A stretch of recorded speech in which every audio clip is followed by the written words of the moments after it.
Welcome to our YouTube channel Study Tools Mathmine. இன்றைக்கி நம்ம பார்க்க போகிற topic T and F distribution.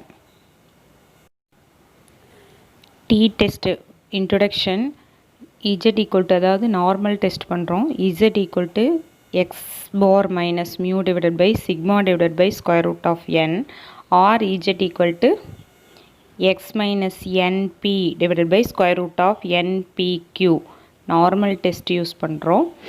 இதில் வந்து T test, F test, Fisher's Z transformation, இது மாதிரி 3 டெஸ்ட் இருக்குது. டபிள்யூஎஸ் கோசெட் அப்படிங்கிறவர் வந்து இதை யூஸ் பண்ணியிருக்கிறாரு. இதை டெவலப்பும் எக்ஸ்டெண்டும் பண்ணவர் வந்து ப்ரொஃபஸர் ஆர்ஏ ஃபிஷர். இவங்களோட பீரியட் வந்து 1908 1926. இவங்க வந்து இதை வச்சு நிறைய ப்ராப்ளம்ஸ் கண்டுபிடிச்சிருக்காங்க. The population from which sample is draw in normal, the parent population is normally distributed. Student T distribution. இல்லாட்டி எக்ஸைங்கிறது ரேண்டம் சாம்பிளாக இருந்துச்சு அப்படின்னா, மியூங்கிறது மீன், சிக்மா ஸ்கொயர்டுங்கிறது வேரியன்ஸ்.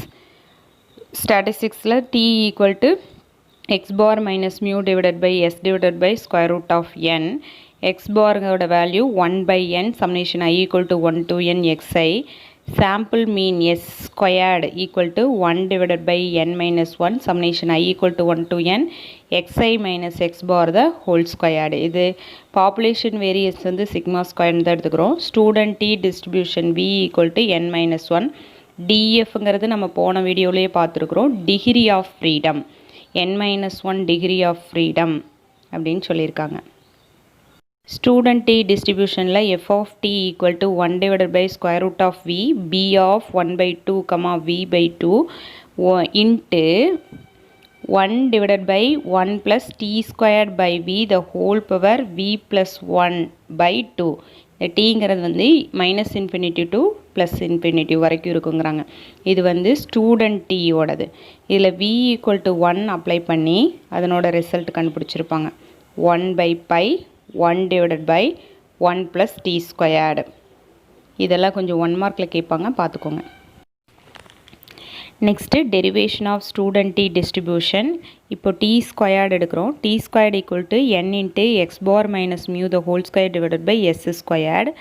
இந்த எஸ் ஸ்கொயர்டுக்கு கேபிட்டல் எஸ் ஸ்கொயர்டுக்கு பதிலாக என்ன சப்ஸ்டியூட் பண்ணியிருக்கிறாங்கன்னா N S square divided by N minus 1 substitute பண்ணியிருக்காங்க.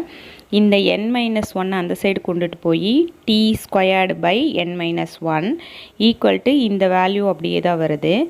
என் இன்ட்டு ஒரு என் இங்கே இருக்குது.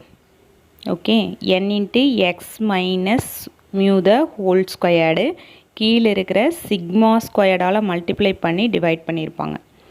மீதி இருக்கிற எஸ் ஸ்கொயர்டு என் மேலே இருக்கிற என் எல்லாமே இருக்குது. டிவைடட் பை எண்ணில் கொண்டாந்துருக்காங்க இங்கே. ஓகேவா? நெக்ஸ்ட்டு இது என்ன பண்ணியிருக்காங்கன்னா இந்த டேர்ம் மேலேயும் இந்த டேர்ம் கீழேயும் எழுதியிருக்காங்க. இது மேலேயும் இது கீழேயும். இந்த மேலே இருக்கிற டேர்ம் என்ன சொல்கிறாங்க அப்படின்னா 1 df, அதாவது டிகிரி ஆஃப் ஃப்ரீடம் அப்படின்னு சொல்கிறாங்க. கீழே இருக்கிற டேர்ம் என்ன சொல்கிறாங்க, n-1 டிகிரி ஆஃப் ஃப்ரீடம்னு சொல்கிறாங்க. ஓகேவா? நெக்ஸ்ட்டு பீட்டா 2 கண்டுபிடிக்கும் பொழுது 1/2 n-1/2, அதாவது 1க்கும் n-1க்கும் ஸ்கை கண்டுபிடிக்கிறாங்க. அப்படி கண்டுபிடிக்கும்போது நமக்கு தெரியும் df ஆஃப் t, இந்த வேல்யூ சப்ஸ்டியூட் பண்ணுறாங்க, இந்த வேல்யூ போடுறாங்க, dt ஸ்கொயர்ட் பை 2. இதில் இருக்கிற மேலே சிம்ப்ளிஃபை பண்ணிங்கன்னா ரூட் v வரும்.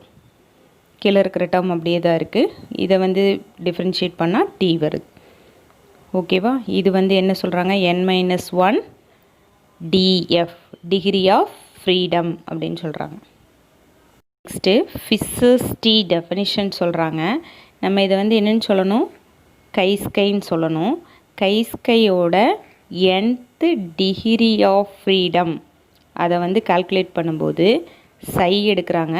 D equal to psi divided by square root of chi divided by N. இதை தான் என்னன்னு சொல்கிறாங்க, ஃபிஷர்ஸ் டி அப்படின்னு சொல்கிறாங்க. Next distribution of Fisher's T. இதில் வந்து ஸ்கை எடுக்கிறாங்க. DF of psi comma chi sky. Formula நம்மளுக்கு தெரியும் 1/√ எக்ஸ்போனன்சியல் ஆஃப் இந்த வேல்யூ எழுதிக்கிறோம். டீயோட வேல்யூ வந்து psi divide by √, chi sky by n, u equal to chi sky. இதிலிருந்து psi மட்டும் எடுக்கிறாங்க.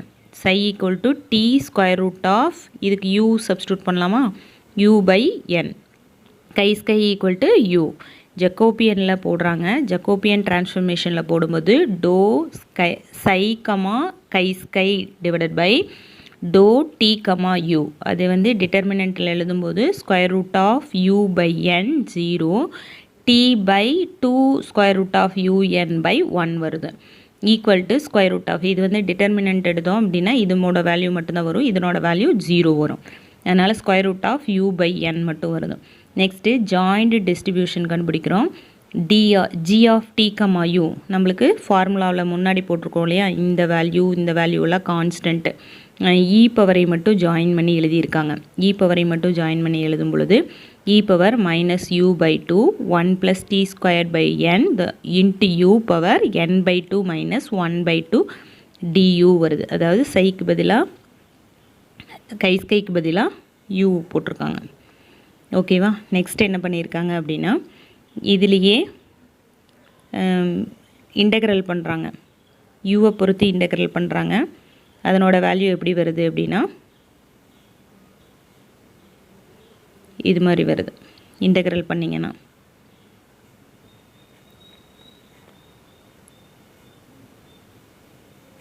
இன்டெக்ரல் பண்ணால் இந்த வேல்யூ கிடைக்குது.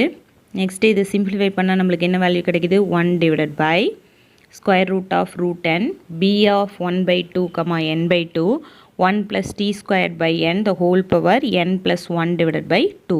tங்கிறது -∞ to +∞. இது நம்ம ஃபிக்ஸட் டீலேயே நம்ம பார்த்தோம். சேம் ரிசல்ட்டு தான் வருது. அது நான் கொஞ்சம் நல்லா செக் பண்ணிக்கோங்க. Next constant of D distribution. இப்போ பார்த்திங்கன்னா நம்மளோட மூமெண்ட் வேல்யூவில் u dash of 2r + 1 0, ur 2r + 1 0 ரெண்டு கோயின்சிடாக 0 ஆகுது. அதனால் அந்த ரெண்டு வேல்யூ என்ன பண்ணுறாங்க, ஆர்ஜினில் மேட்ச் ஆகுது. அதனால் இந்த வேல்யூ எடுத்துக்கிறாங்க. இப்போ என்ன பண்ணுறாங்க, இதனோட இன்டெக்ரல் வந்து -∞ to +∞, இதனோட இன்டெக்ரல் வந்து 0 to 2 -∞ to +∞, t2r f of t dt வந்து என்ன எழுதியிருக்காங்க, 2 × இன்டெக்ரல் 0 to ∞ எழுதியிருக்காங்க. ஓகேவா. இதனோட வேல்யூ எழுதியிருக்காங்க. நெக்ஸ்ட்டு நம்ம வந்து இந்த எஃப் ஆஃப் டீக்கு பதிலாக என்ன அப்ளை பண்ணலாம், இந்த value 1 divided by b of 1/2, n by 2 integral 0 to ∞, t 2rங்கிறது இங்கேயே இருக்குது. 1 plus t squared by n plus 1 divided by 2. இப்போ வந்து இதில் இருக்கிற அப்சல்யூட் கன்வர்ஜென்ட் வந்து 2r less than என்ன இருக்கும். வேல்யூ என்ன நம்ம சப்ஸ்டியூட் பண்ணுறோம் அப்படின்னா 1 plus t squared by n equal to 1/yன்னு எடுத்துக்கிறோம். இதிலிருந்து நம்மளுக்கு t ஸ்கொயர்டோட வேல்யூ நம்ம கண்டுபிடிக்கிறோம். ஓகேவா. நெக்ஸ்ட்டு இது dt இன்டெக்ரேஷன் பண்ணோன்னா டிஃப்ரென்ஷியேட் பண்ணோன்னா 2t dt, திஸ் சைடு வந்து இன்டெக்ரேஷன் டிஃப்ரென்ஷியேஷன் பண்ணியிருக்காங்க. நெக்ஸ்ட் லிமிட் எப்படி சேஞ்ச் ஆகுதுன்னா 1 to 0 சேஞ்ச் ஆகுது. t =∞ இருக்கும் பொழுது நம்மளுக்கு 0 ஆகும். y வந்து 0 இருக்கும்போது 1 மாறுது. அதனால் 1 to 0 அல்லது மைனஸ் இருக்குது, அதனால் அதை மாற்றிக்கலாம், 0 to 1 மாற்றிக்கலாம். இது மேலே இருக்கிற வேல்யூ தான் சப்ஸ்டியூட் பண்ணியிருக்காங்க, இந்த வேல்யூவை தான் சப்ஸ்டியூட் பண்ணியிருக்காங்க. கொஞ்சம் செக் பண்ணிக்கோங்க. நெக்ஸ்ட்டு இதனோட கால்குலேஷன் பார்க்கலாம். நெக்ஸ்ட்டு இதனோட கால்குலேஷன் பாருங்கள். இது மாதிரி சிம்பிளிஃபை ஆகும். அதை இன்டெக்ரேஷன் பண்ணிங்கன்னா இது மாதிரி வரும். இதை சிம்பிளிஃபை பண்ணால் நம்மளுக்கு இந்த வேல்யூ கிடைக்கும். அதை வந்து செப்பரேட்டாக லிங்க் பண்ணி எழுதுகிறாங்க. நெக்ஸ்ட்டு ஃபேக்டோரியல் வைஸில் இந்த காமாவோட இதெல்லாம் சப்ஸ்டியூட் பண்ணோம்னா நம்மளுக்கு இந்த வேல்யூ கிடைக்குது. நெக்ஸ்ட்டு μ2ஓட வேல்யூ, μ4ஓட வேல்யூ, β1ஓட வேல்யூ. நம்ம இதுக்கெல்லாம் முன்னாடியே நம்ம ஃபார்முலா பார்த்துருக்குறோம். Binomial distribution, Poisson distribution, normal distribution, இதுலையெல்லாம் வந்து நம்ம ஃபார்முலா பார்த்துருக்குறோம். அதே மாதிரி இது வந்து β2, இதெல்லாம் வந்து நம்ம சப்ஸ்டியூட் பண்ணி நம்ம வேல்யூ கண்டுபிடிச்சிக்கிறோம். β1, β2, μ4, μ2. ஓகேவா. Next limiting form of D distribution. நம்ம இந்த வேல்யூ எடுத்துகிட்டு எஃப் ஆஃப் டீயோட வேல்யூ எடுத்துகிட்டு நம்ம என்ன கொண்டு வரணும்னா 1 divided by square root of 2 e power minus 1/2 t square கொண்டுட்டு வரணும். இப்போ இந்த வேல்யூ எடுத்திருக்காங்க. ஃபஸ்ட்டு இந்த வேல்யூ எடுத்துக்கிட்டாங்க. இதை எடுத்துகிட்டு நம்ம முன்னாடி பார்த்தோம் இல்லையா, அதே மாதிரி தான் சிம்பிளிஃபை பண்ணி நம்மளுக்கு என்ன வேல்யூ கொண்டாந்துட்டாங்க, 1 divided by square root of 2 கொண்டு வந்துட்டாங்க. நெக்ஸ்ட்டு இதை சிம்பிளிஃபை பண்ணுறாங்க. இதை சிம்பிளிஃபை பண்ணும் பொழுது என்ன பண்ணுறாங்க அப்படின்னா, அந்த n இருக்கு இல்லையா, n மைனஸ் 1/2 மைனஸ் 1/2 இதனோட வேல்யூ நம்மளுக்கு என்ன கிடைக்குது, E power minus T square by 2 கிடைக்குது. இப்போ நம்ம இதிலிருந்து இந்த வேல்யூ கொண்டு வந்துட்டோம். Hence for large DF means degree of freedom, T distribution tends to standard normal distribution. Next graph of D distribution. T distribution n degree of freedom எடுக்கும்போது F of T என்ன கிடைக்கிது அப்படின்னா சி, அந்த P of something இருக்கு இல்லையா, அந்த value சின்னு வச்சுக்கிறாங்க. Remaining டேர்மை எழுதிக்கிறாங்க. F of minus T equal to F of டியாக தான் இருக்கும் அப்படின்னு சொல்கிறாங்க. டி ஈக்குவல் டு 0வாக இருந்துச்சு அப்படின்னா mu 2 value n by n minus 2, beta 2 value 3 into n minus 2 divided by n minus 4ஆக இருக்கும் அப்படின்னு சொல்கிறாங்க. Graph of D distribution graph எப்படி இருக்குன்னு சொல்லியிருக்கிறாங்க. Normal curve n equal to 3 n equal to 7, அதாவது P of determinant T greater than or equal to T not greater than or equal to P of determinant Z greater than or equal to T not Z tends to n of 0,1 என்கிறது normal distribution. Standard normal டிஸ்ட்ரிபியூஷனுக்கு ஈக்குவலாக இருக்கும் அப்படின்னு சொல்கிறாங்க graph of D distribution. ஓகேவா? Next critical value of T. Critical value of டியில் greater than value ஆல்ஃபாவாக இருந்ததுன்னா லெஸ் தேன் ஆன வேல்யூ வந்து 1/ஆல்ஃபா. அப்படி தான் நம்ம டிஸ்ட்ரிபியூஷனில் கண்டுபிடிச்சிட்ருக்குறோம். இப்போ வந்து இது மாதிரி ப்ளஸில் 1 மைனஸில் 1 கிரேட்டர் தேன் லெஸ் தேன் இருந்ததுன்னா 2 டைம்ஸ் கண்டுபிடிக்கலாம், அதாவது ஆல்ஃபா. அதுவே கிரேட்டர் தேன் இருந்ததுன்னா ஆல்ஃபா பை 2ன்னு கண்டுபிடிக்கலாம். இப்போ வந்து 2 ஆல்ஃபாவாக இருந்ததுன்னா ஆல்ஃபா பை 2 இன்ட்டு 2 வருமா, அப்போது ஆல்ஃபா வேல்யூ வரும். இது மாதிரி வேல்யூ கண்டுபிடிக்கலாம் அப்படின்னு சொல்கிறாங்க. Next application of D distribution. Sample mean எடுத்துகிட்டு ஹைப்போதிசிஸ் வேல்யூஸ் மியூ எடுத்துகிட்டு டெஸ்ட் பண்ணுறாங்க. Next difference between 2 sample means கண்டுபிடிக்கிறாங்க. Next sample correlation coefficient and sample regression coefficient கண்டுபிடிக்கிறாங்க. பார்சியல் கார்லேஷன் கோஎஃபிஷியன்ட் கண்டுபிடிக்கிறாங்க. இதை வச்சுட்டு இது மாதிரி நிறைய அப்ளிகேஷன்ஸ்க்கு வந்து டி டிஸ்ட்ரிபியூஷன் யூஸ் ஆகுது.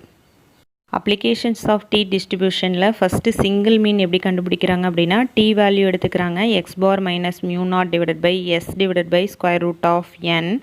இந்த எக்ஸ் பாரோட வேல்யூ இது நம்ம முன்னாடியே பார்த்துருக்குறோம், எஸ் ஸ்கொயர்டோட வேல்யூ. இதெல்லாம் எப்படி யூஸ் பண்ணுறது அப்படின்னு சிங்கிள் மீன் கண்டுபிடிக்கிறதுக்கு எப்படி யூஸ் பண்ணுறது அப்படின்னு கொடுத்துருக்காங்க. First T test for difference of means. ரெண்டு மீன் கிடையில் டிஃப்ரெண்ட், அதாவது எக்ஸ் பார் ஒய் பார் எடுத்தால் எப்படி இருக்கும் அப்படிங்கிற டேபிள் அதாவது ஃபார்முலா கொடுத்துருக்காங்க. T equal to X bar minus Y bar minus mu X minus mu R. மியூங்கிறது வந்து மீன், ரெண்டு மீன்கிறதுனால ரெண்டோட டிஃப்ரென்ஸ் கண்டுபிடிக்கிறாங்க. S square root of n1 n2, X பாரோட வேல்யூ ஒய் பாரோட வேல்யூ எஸ் ஸ்கொயர்டோட வேல்யூ கொடுத்துருக்காங்க. இது வந்து n plus n1 plus n2 minus 2 degree of freedom. Next paired T test for difference of means. டிஃப்ரென்ஸ்னால் ரெண்டு மீன்ஸ்குள்ளேயே டிஃப்ரென்ஸு, அதில் டி வேல்யூ கொடுத்துருக்காங்க. T bar value X bar நம்ம அது பார்த்தோம், இப்போ T bar. Next S squared. இதனோட வேல்யூ எல்லாம் பார்த்துக்கோங்க. 1 மார்க்கில் கேட்குறக்கு வாய்ப்பு இருக்குது, அப்ளிகேஷன்ஸும் கேட்குறக்கு வாய்ப்பு இருக்குது. Next t test for testing the significant of n observed sample correlation coefficient. அதனோட டி வேல்யூ கொடுத்துருக்காங்க. இந்த டி டிஸ்ட்ரிபியூஷன் வந்து n-2 டிகிரி ஆஃப் ஃப்ரீடம், அதையும் கொஞ்சம் பார்த்துக்கோங்க என்ன கொடுத்துருக்காங்க அப்படிங்கிறது வேல்யூ. முன்னாடி பார்த்தோதை விட இது வந்து ரெக்ரெஷன் கோஎஃபிஷியன்ட் பார்க்குறோம். இதில் வந்து எக்ஸ்ஐ ஒய்ஐ யூஸ் பண்ணியிருக்காங்க. இதனோட வேல்யூ பாருங்கள், Y minus Y bar B of X minus X bar. இது capital Y capital X. B equal to mu 1 divided by sigma X squared. Y I cap. டீயோட value பார்த்துக்கோங்க. t equal to b minus beta n minus 2 summation xi minus x bar the whole square divided by summation I yi minus y bar cap the whole square 1 by 2. இந்த y bar cap தான் இதனோட value. Partial correlation coefficient பிரித்து காட்டுறாங்க, அதாவது R1 2 3 இதெல்லாம் கொஞ்சம் check பண்ணிக்கோங்க. இந்த வேல்யூ மட்டும் கொஞ்சம் பார்த்துக்கோங்க, 1 மார்க்கில் கேட்குறக்கு வாய்ப்பு இருக்குது. இதோட அப்ளிகேஷன்ஸ் ஆஃப் டி டெஸ்ட் முடிஞ்சிச்சு.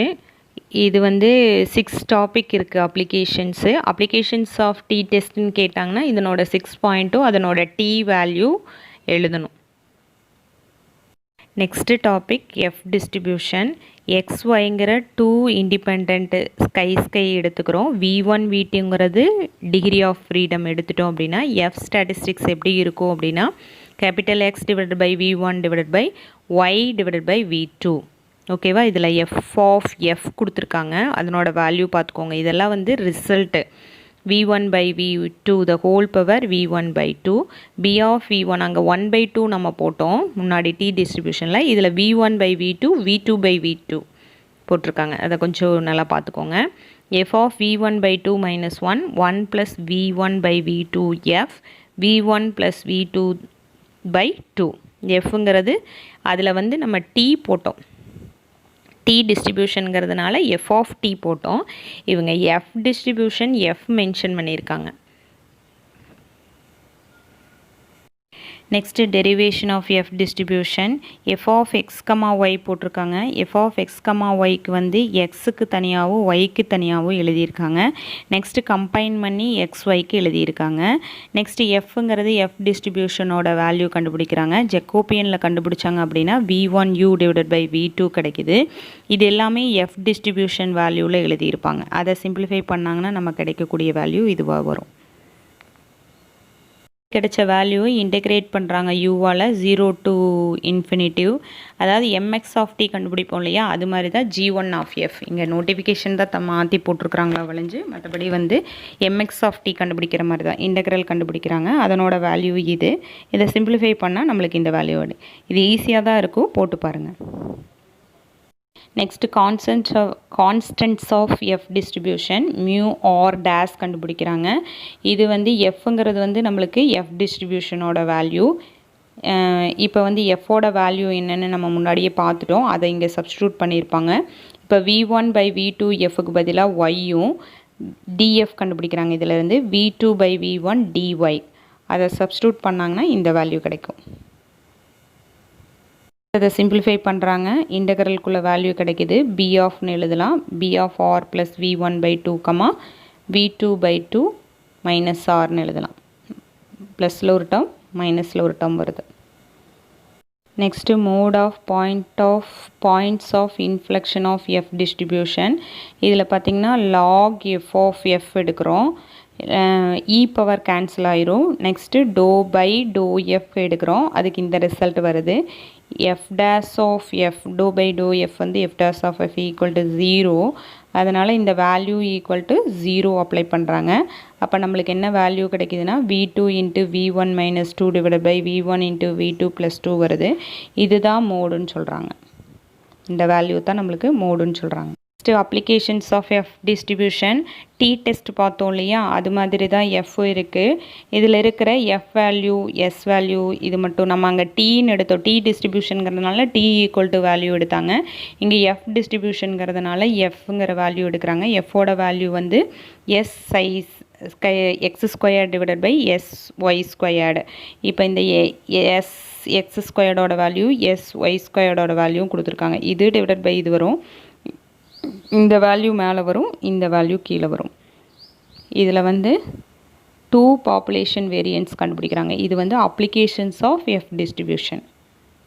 Next application correlation coefficient, multiple correlation coefficient, அதனோட எஃப் வேல்யூ பார்த்துக்கோங்க. நெக்ஸ்ட் வந்து சாம்பிள் கார்லேஷன் ரேஷியோ, அதனோட எஃப் வேல்யூ பார்த்துக்கோங்க. எது டிஃபர் ஆகுதுன்னு பாருங்க. இது ஒன்றும் இல்லை, ஆர் எடுத்திருக்காங்க, இதில் வந்து ஈட்டா எடுத்திருக்காங்க. அதனோட வேல்யூ வந்து சப்ஸ்டியூட் பண்ணியிருப்பாங்க. அந்தந்த வேல்யூவுக்கு தகுந்த மாதிரி அவங்க வந்து நேமை வந்து மாற்றி சப்ஸ்டியூட் பண்ண. Fourth application linearity of regression. அதனோட எஃப் வேல்யூ கொடுத்துருக்காங்க. நெக்ஸ்ட்டு 5th ஒன் வந்து several means. Equivalence of several means இருந்ததுன்னா எந்த மாதிரி, அதெல்லாம் வந்து அக்ரிகல்ச்சர் ஸ்டாட்டிஸ்டிக்ஸில் யூஸ் பண்ணுறோம் அப்படின்னு சொல்கிறாங்க, டிசைன் பண்ணுறதுக்கு யூஸ் பண்ணுறோம் அப்படின்னு சொல்கிறாங்க. Next relation between T and F distribution. F டிஸ்ட்ரிபியூஷனுக்கும் டி டிஸ்ட்ரிபியூஷனுக்கும் என்ன வித்தியாசம் அப்படின்னா, எஃப் டிஸ்ட்ரிபியூஷனில் வந்து V1 V2 எடுப்போம், டி டிஸ்ட்ரிபியூஷனில் 1, V எடுப்போம். அதான் V1 = 1, V2 = V, T² = F, TF = 2T dt கண்டுபிடிச்சோம் அப்படின்னா ஆட்டோமேட்டிக்காக எஃப் டிஸ்ட்ரிபியூஷன்லேருந்து என்னவா மாறிடுது, டி டிஸ்ட்ரிபியூஷனாக மாறிடுது. இதுதான் வந்து அதுக்குள்ள ரிலேஷன்ஷிப் பிட்வீன், அதுதான் சொல்லியிருப்பாங்க. Relation between F and chi-sky distribution. First வந்து எஃப் டிஸ்ட்ரிபியூஷனோட வேல்யூ எடுத்துக்கிறாங்க. n2 →∞ போட்டால் நம்மளுக்கு chi-sky டிஸ்ட்ரிபியூஷன் வருதுன்னு சொல்கிறாங்க. ஃபஸ்ட்டு எந்த வேல்யூ எடுத்துக்கிறாங்க, இந்த வேல்யூ எடுத்துகிட்டு நம்மளுக்கு என்ன சிம்பிளிஃபை பண்ணுறாங்கன்னா, n2 →∞ போட்டாங்கன்னா n2 வராது, n1 மட்டும்தான் வரும். அதை சிம்பிளிஃபை பண்ணால் 1/2 பவர் n1/2 வருது. நெக்ஸ்ட்டு இந்த வேல்யூ எடுக்கிறாங்க, 1+ இருக்கு இல்லையா, அந்த வேல்யூ எடுக்கிறாங்க. அந்த வேல்யூ வந்து n2 →∞ போட்டோம்னா நம்மளுக்கு என்ன வேல்யூனா e⁻n1f/2 வருது. இந்த n1fக்கு பதிலாக chi-sky போடுறாங்க. ஓகேவா? நெக்ஸ்ட் என்ன பண்ணுறாங்கன்னா, இந்த வேல்யூவை மாற்றி எழுதுகிறாங்க. எதுக்கு? chi-sky, எஃப்பை வந்து chi-skyயாக மாற்றி எழுதுகிறாங்க. chi-sky மாற்றி எழுதும்போது என்ன வரும், இதில் இருக்கிற n2 கேன்சல் ஆயிரும். நெக்ஸ்ட்டு இந்த வேல்யூ கண்டுபிடிச்சிருக்காங்க இல்லையா, இந்த வேல்யூ சப்ஸ்டியூட் பண்ணியிருக்காங்க. நெக்ஸ்ட்டு பார்த்திங்கன்னா கீழே வந்து நம்மளுக்கு இந்த வேல்யூ வந்திருக்கு. நெக்ஸ்ட்டு chi-sky வேல்யூ, இந்த வேல்யூ கொண்டுட்டு போய் இதில் சப்ஸ்டியூட் பண்ணுவாங்க. இந்த வேல்யூ கொண்டுட்டு போய் இதில் சப்ஸ்டியூட் பண்ணுவாங்க. ஓகேவா? சப்ஸ்டியூட் பண்ணால் நம்மளுக்கு வேல்யூ என்ன கிடைக்கிது அப்படின்னா, chi-skyயோட டிஸ்ட்ரிபியூஷன் வேல்யூ கிடைக்கிது. ஓகேவா? இதுதான் வந்து relation between F and chi-sky distribution. இது ஒன்றும் இல்லை, n2 →∞ அப்ளை பண்ணாவே நம்மளுக்கு வந்து chi-skyயோட வேல்யூ கிடச்சிருது. முன்னாடி அப்ளை பண்ண மாதிரி தான். V1 Tக்கும் Fக்கும் உள்ள ரிலேஷன்ஷிப் என்ன அப்படின்னா, V1க்கு 1ம் V2க்கு Vயும் அப்ளை பண்ணால் Tக்கும் Fக்கும் உள்ள ரிலேஷன்ஷிப் கிடச்சிருது. Fக்கும் chi-skyக்கும் என்ன கிடைக்கிது அப்படின்னா, n2 →∞ போட்டாவே நம்மளுக்கு கிடச்சிருது. Next university question, derive the mode of F distribution. அது கொஞ்சம் பார்த்துக்கோங்க. Next define F distribution. இந்த டிஃபைன் எஃப் டிஸ்ட்ரிபியூஷனவே என்ன கேட்குறாங்க அப்படின்னா, டிரைவ் எஃப் டிஸ்ட்ரிபியூஷன்.